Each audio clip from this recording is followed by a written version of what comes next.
Rent strike in one Toronto building grows to another. A 17th person has died in the bus crash in Carberry. The largest forest fire ever to burn in Canada is raging in northern Quebec.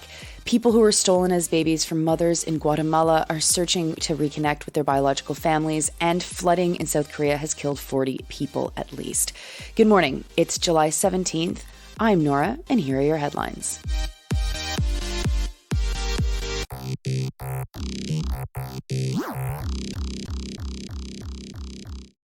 First to Toronto, where more than 300 tenants in two buildings have refused to pay their rent to protest their landlord.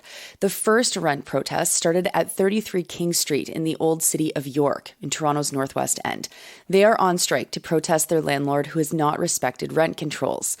That rent strike has extended to another site owned by the same landlord.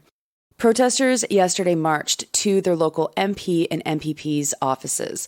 Their MPP happens to be Michael Ford, who is Doug Ford's nephew, and Minister of Canadian Heritage, Ahmed Hussein. CTV News talked with Elizabeth Thompson, who said that her rent was $500 when she moved in. Now it's nearly $1,000. The first of the strikes started in June, but now 100 tenants from the nearby John Street location have joined the strike. CTV News spoke with Anthony Aleo, a tenant, who said that his rent increase has been as high as 25% since 2019. Him and his wife have had to decide between paying for their rent or buying food. They have a 2-year-old. The John Street building's elevators have also not consistently worked. Tenants at the King Street location have had their balconies under repair and have not been able to go onto them. And the pool is closed. Requests for the above guideline rental increases were made by the previous owner of the building, say Dream Unlimited, the current owner. A VP of Dream Unlimited, Hiro Mokhtari, said that they have reduced the original ask, quote-unquote, significantly, though CTV News doesn't report what their new ask for an above guideline rent increase is.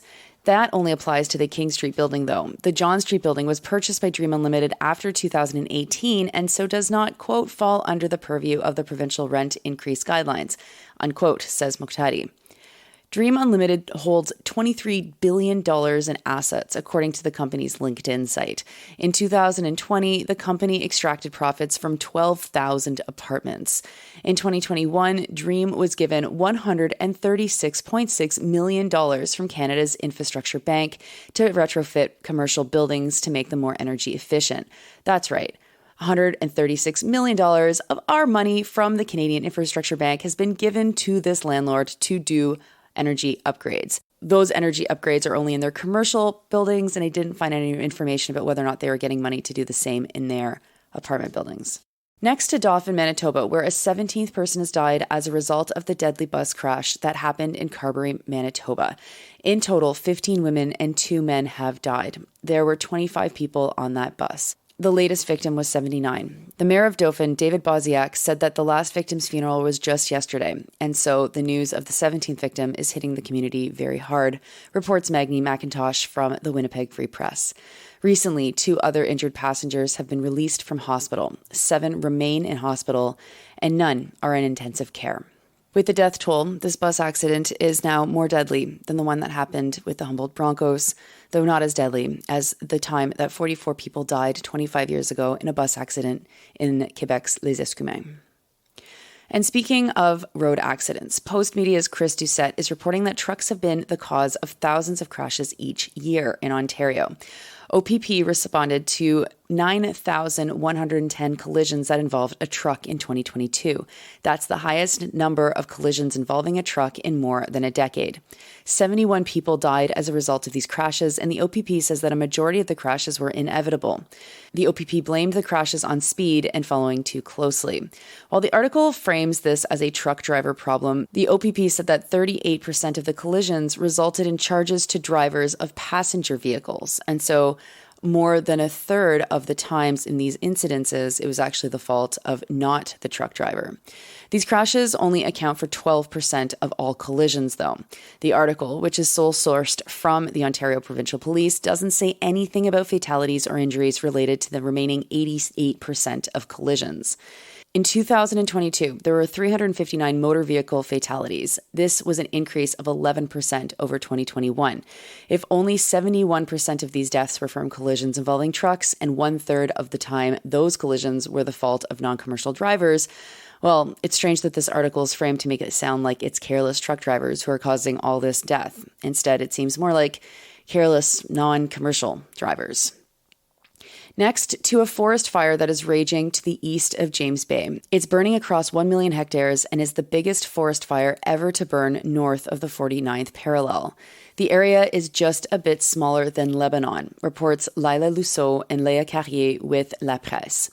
2 workers with the province's forest fighting company, SOPFU, were injured fighting the fire. That's the first time in 30 years that someone has been injured fighting a forest fire in Quebec. The region would normally have 80 millimeters of rainfall in the last 30 days. This year, though, there's only been 20 millimeters and 10 in some places. About 200 people who live in the municipality of Radisson have been evacuated by Air Inuit planes to Montreal. Residents were given 3 hours to pack and go. Vulnerable people living in Chisasibi were also evacuated because of smoke last Friday.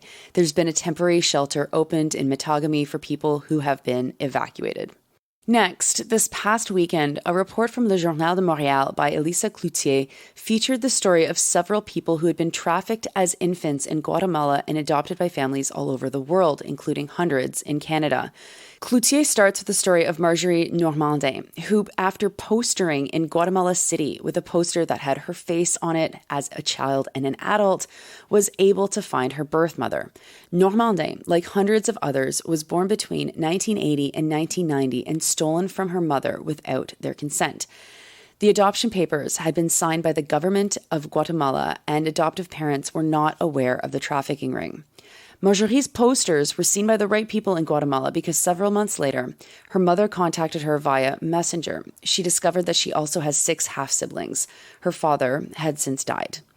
Her mother lives in North Carolina, and Marjorie was able to visit her and 3 sisters. Her mother said that right after having given birth, nurses took Marjorie for her for tests and never brought her back. Marjorie Lopez was then adopted by a Quebecois couple 6 months later and became Marjorie Normandin. At least 30 other people who'd been adopted from Guatemala and who were raised in Quebec are searching for their families, and they've been helped by a foundation called Lost Roots. They believe that nearly 4,000 infants were illegally adopted from Guatemala.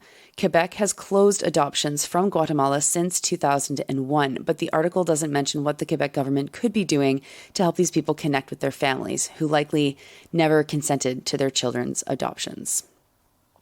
And finally to South Korea, where flooding has killed at least 40 people. The latest victims were pulled from a flooded underground tunnel in Cheonju in the central part of the country. Days of heavy rains have triggered flash floods and mudslides. 10,000 people have been evacuated. The Osong Tunnel is 685 meters long, and up to 15 vehicles, including a bus, were in the tunnel when a flash flood overwhelmed them. In just a few minutes, a mixture of water, mud, and debris rose 4 to 5 meters in the tunnel. Since July 9th, more than 600 millimeters of rain has fallen in South Chungcheong. Those are your headlines for Monday, July 17th. I'm Nora. You're listening to this at sandyandnora.com on the Real News Network podcast feed and syndicated on campus radio stations across Canada. It's the start of a new week. I hope you have a great Monday. And if Monday is your holiday, if Monday is your day off, hope you enjoy it. I'll talk to you tomorrow.